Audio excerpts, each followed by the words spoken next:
Still to come on Rip Off Britain, we're on the case sorting out more of your travel woes at our pop-up shop in Manchester, including the 5-star luxury hotel by a building site. On one of them, you can very clearly hear the banging going on. Was that all day? It used to start about 6:30 in the morning. If we were told, we wouldn't have beat that. Our travel expert, Simon Calder, is full of tips to save you money on your travels. Sumimasen! With ideas on everything from how to avoid the crowds to the best way to dodge those tourist traps. I'm here all week. This time, how to safari on a budget. Wildlife tourism is booming. For many intrepid British travellers, the big dream is to follow in the footsteps of Sir David Attenborough and go on safari to observe big beasts amid the magnificent mountains and plains of Africa.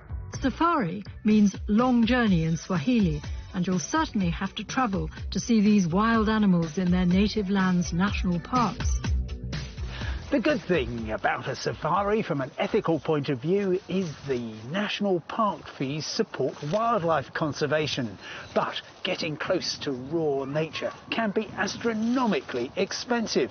So here's my guide to a safari that won't break the bank.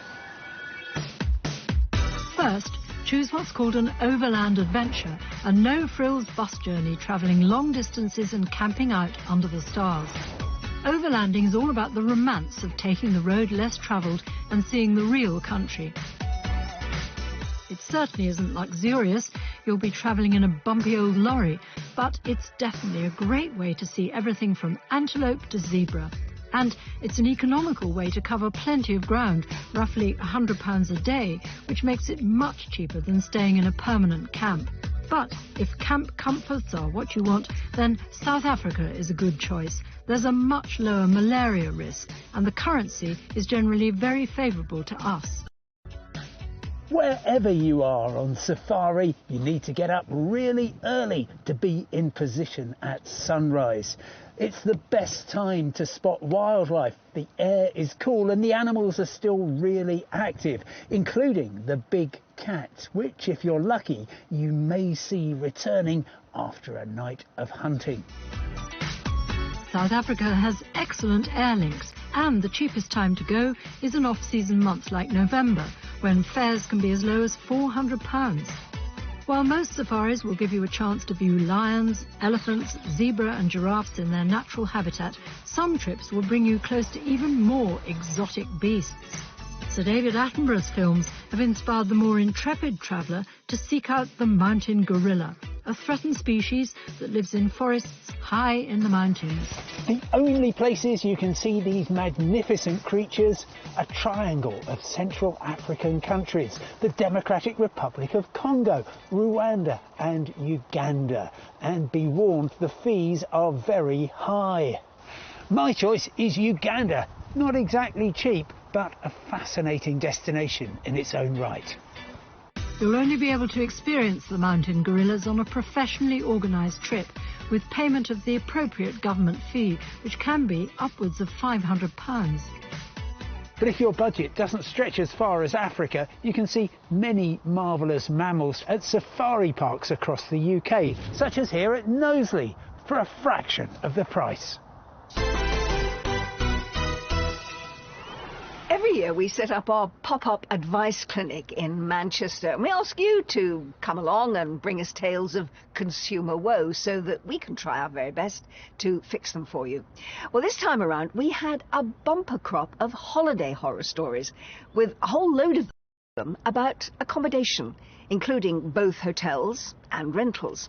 And, you know, they ranged from the merely disappointing to the downright shocking. Our annual pop-up shop at Manchester's Trafford Centre is buzzing. So it's really good news that you've got your money back.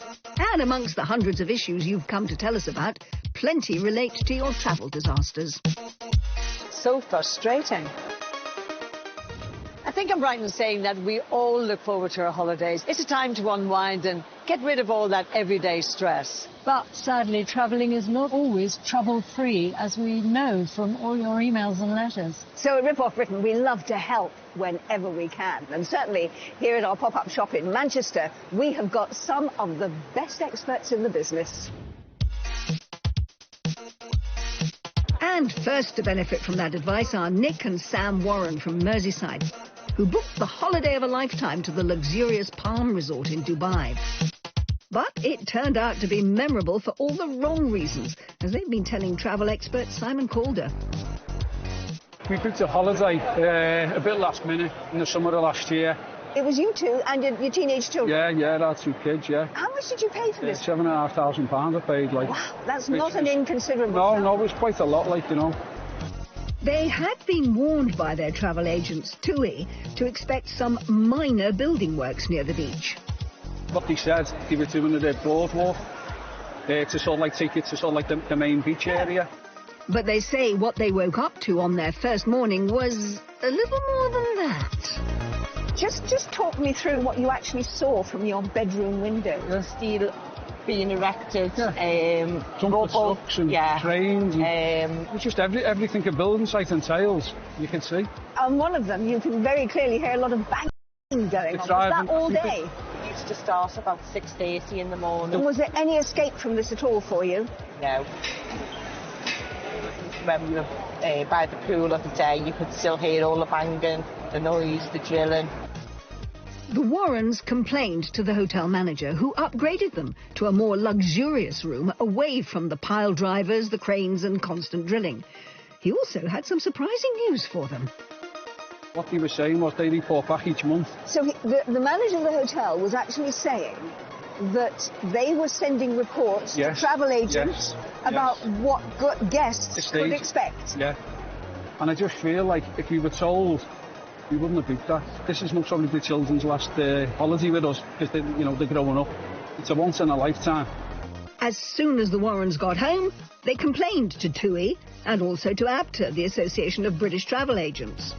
It's a sorry tale. As I say, it's probably not the first time, Simon, you've heard of people going on holiday and ending up in a building site. So what's your advice? Well, the first thing is that you have been incredibly badly let down by your travel agent. To claim that this is not going to seriously impair your enjoyment of the holiday is clearly preposterous. And I think in a perfect world, you would have been given full information of what was going on and you would have chosen another hotel and this wouldn't have happened. But you've been badly advised and I must say badly treated. And I would be seeking not every penny back, but some compensation that recognises that and hopefully an apology too. And we've had some great news from Nick and Sam. Since we filmed, ABTA has ruled in their favour and they've been awarded £695. And while TUI has told us it was sorry to hear of the Warren family's experience, it insisted that customers were warned of the building work when booking. Meanwhile, Accor, which owns the hotel, reiterated that it sends frequent updates to all its travel partners about building works, so they can manage customers' expectations. Well, on a happier note, I got a chance to hear about some of your positive holiday experiences. We always find that we go to quite a lot of places, different hotels and things. And the smaller the hotel, the better the service, normally. Yeah, because it's probably a family business. Yes. Back with our experts, the nuggets of advice are coming thick and fast. Come on down, carry on. You can vote with your feet. That's actually a really practical thing to do. There's nothing more upsetting than planning your holiday, paying for it, and then getting to your destination and being bitterly, bitterly disappointed. And that's exactly what happened to Derek Towlson and his wife. They were planning to get away from the British winter by spending a month in the sun in the Canaries. But their stay in Lanzarote turned out to be far from the relaxing holiday they'd planned. And it's brought Derek to seek the help of travel expert Bob Atkinson. So, hi Derek, I know you've just been away for a month in Lanzarote. The Towlsons believed they'd found themselves the ideal villa on the popular Home Away website and booked it for a month's stay at a cost of roughly £1,200. First impressions of the property were very good until we came to use the pool and the pool area where everywhere was dirty, the sunbeds were broken, and the big factor was the pool was cold, which should have been heated, and it was green with algae. So this is a major disappointment. It's a major disappointment. So what did you do about it? We made contact with the property manager. He did come round and he was concerned about it himself. With the situation still unresolved halfway through their holiday, the Towsons decided to find somewhere else to stay for the remaining 2 weeks, asking the villa owner to reimburse them for a fortnight's rental. And how did they react to that request? The response was that they could not return any money until after our official departure date because the online company would not pay them till after that date. So Derek left matters until he got back to the UK, when he raised a complaint with Home Away, the website through which he booked, who forwarded it to the owner. We've had no response whatsoever from anybody. So we've now put a second complaint in, and we await a response on that. So Derek, you need to go back to the owner very assertively, stating what the issues and the problems were, reminding them that you were in conversation with them while you were there trying to get this resolved, reminding them that you are disappointed you didn't receive what you wanted, and restating that you want that refund of the 2 weeks of the cost. Yep. Tell them that if you don't get the response that you're looking for, that you will have no option but to start considering legal proceedings against them. Okay, wonderful. Good luck with it. Thank you very much. And we've now heard that Derek has just been repaid £300 by the property owners. Half the amount he requested, but better than nothing. Booking website Home Away told us it was sorry to hear about Derek's unhappiness, but insisted that it had addressed the issue with the property owners within 48 hours of receiving his complaint. Beyond that, it said, because it's technically a marketplace, it's unable to take sides in these sort of disputes. Nice to see you. Hi. While our experts tackle your problems elsewhere in the shopping centre, Gloria's equally busy seeing how you spend your hard-earned cash. But here we have 3 very lively girls, I can tell you. What have you got in your bag? A bra. A bra. No, I'm not going to take it out. Not going to make you try it on. What do you reckon you spend a week? I don't know a week, but a month and everything. I must spend about £1,000. £1,000? Yeah. And you spend it all on yourself? Yeah. Like these are £600. Next into the pop-up shop is Julian Andrews, who'd like some advice from consumer expert Sarah Pennells after his holiday rental left him seriously out of pocket. Julian, you planned a wonderful holiday at La Rochelle in France With Airbnb, didn't quite turn out the way you thought, did it? It didn't. It didn't. Julian rented a house on the Atlantic coast of France for 2 weeks for his family of 6 adults, booking through the website Airbnb. They paid £3,200 plus a £2,300 security deposit. The house was lovely and the holiday went well, until the final night, when it's fair to say that their stay went rather down the pan. On the last evening, my old son's partner came to me to say one of the toilets appeared to be blocked, and I had a look and it wasn't flowing away. I used a plunger that was there, which didn't seem to do a great deal either. And after one attempt I said, well, okay, fine, we'll leave it, don't touch it again. The family took photographs of the property before checking out. It seemed that the toilet wasn't just blocked, it was also leaking, and tide marks on the walls seemed to indicate that this was an old problem. These photographs were sent to the owner. Within 24 hours we received the bill for £1,500, an estimated bill for £1,500. for clearing the blockage. Correct. Which I then over the next 24 hours queried at length. And at that point he referred us to the Airbnb's mediator. Within days that estimate was revised, but to their horror, upwards. We were then told that the £1,500 had actually risen to £2,304. What a coincidence that £2,300 was what you paid as your deposit. Yes. Did you say to them, how have you reached £2,304 whatever pounds? We did. The only thing that we received was a two-liner which basically said €400 to unblock the toilet and a further €2,000 to repair walls and floors. That was it. What was your reaction to that? We were astonished, absolutely flabbergasted, couldn't believe it.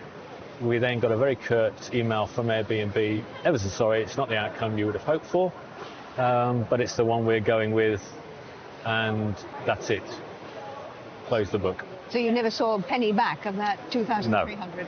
No. Sarah, what do you make of all of this? Well, I have to say, for the host to say there's damage and this is how much we think you need to pay, normally they should have to come up with a fair amount of evidence showing that they got quotes for the job. So I was really surprised that Airbnb was saying, no, the host's completely correct, and therefore basically you're not going to get your security deposit back. Not to be deterred, Rip-Off Britain got back in touch with Airbnb and asked them to look again at Julian's case.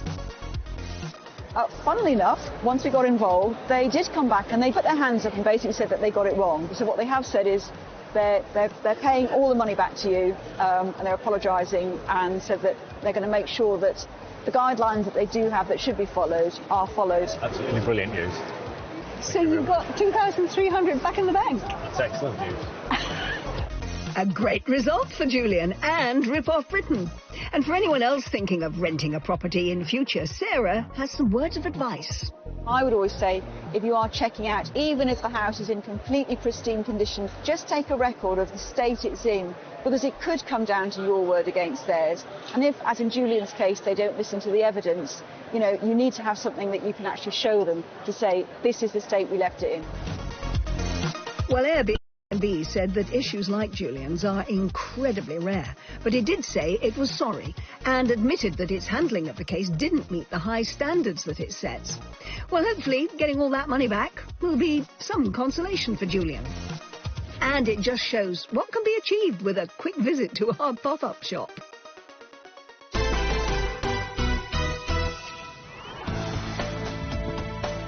Rip-Off Britain wouldn't be here without your stories, and we've got plenty of ways you can get in touch with us.